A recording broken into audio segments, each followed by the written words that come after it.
Right. So we're diving deep today.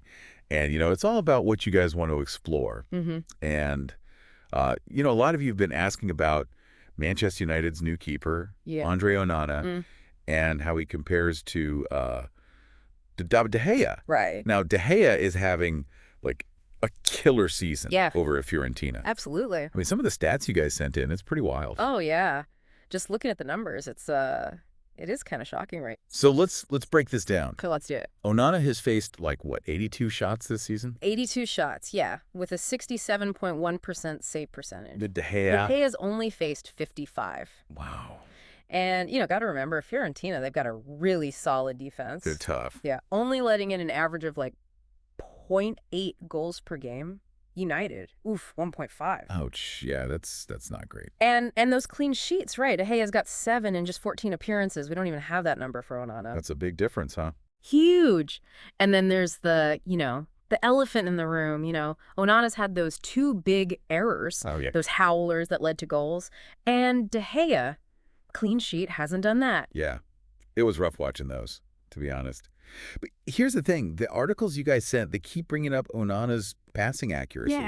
Yeah. That's the big talking point, isn't it? It's like 87.4%. Is that right? It is. Bonkers, isn't it? And De Gea last season at Old Trafford was only like 72.6%, yeah. So what's the deal with that? Well, remember you were asking about, like, was Onana the right pick? Hmm. This is why they brought him in. They're trying to shift their style, more possession base, building those attacks from the back. They need a keeper who can, like, ping those passes, get things moving. Like, it's almost like having an extra midfielder back there. You know what I mean? Right. Yeah, it's a totally different approach. Exactly. And even Karen Carney, former Arsenal player. Yeah. She said Onana is, quote, better with the ball at his feet than some of the center backs at Manchester United, end quote. Wow. That's a pretty big statement. So it's not just about those, like, highlight reel saves anymore. It's about launching those attacks. Yeah, it's a whole different ball game now. But, I mean, does this passing accuracy actually lead to more dangerous attacks for United? Like, is it working? That's $1 million question, right? We need to, like, look past those raw numbers and ask ourselves, are those passes bypassing the press?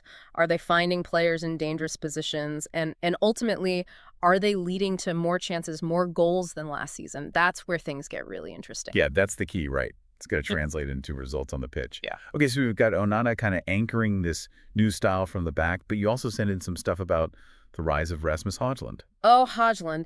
This kid, he is a prime example of that dynamic, forward-thinking play United's, like, aiming for under Amorim, right? Think back to that Victoria Pilsen match, right? United, they're on the verge of a 3rd straight loss, and Højlund comes off the bench and bam!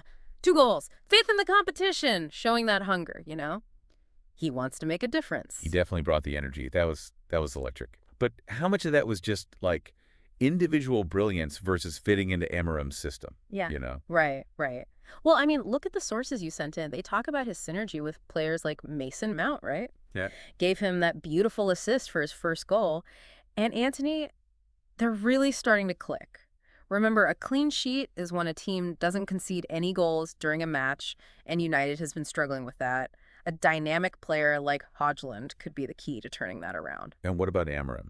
I mean, he's only the 3rd manager in Manchester United's history to win his first 2 European games. Yeah. And the other 2, Sir Matt Busby and Sir Alex Ferguson. I mean, talk about legendary company. Yeah, it's not bad company to be in. No, not at all. It's still early, right?